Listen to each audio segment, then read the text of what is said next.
吓？佢唔識逃跑唔識還拖嘅咩？點解會定喺度俾人打嘅咧？咁好多網民睇完呢啲片咧都會留言吓，跑啊嘛，戰鬥啊嘛。咁其實咧佢哋唔明白，我哋人喺遇到重大威脅嘅時候，其實係有第三個動作㗎，就係僵住。咁點解會出現僵住咧？就係當你覺得跑又唔係啦，戰鬥又唔係嘅時候，咁就會有龐大嘅資訊量咧湧入你個腦入面。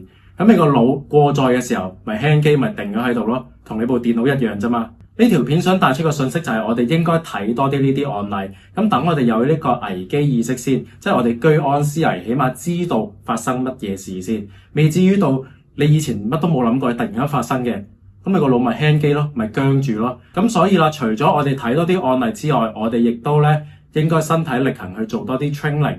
你學武術又好，乜嘢武術都好啦，以色列格鬥術又好，泰拳又好，MMA 乜都好啦。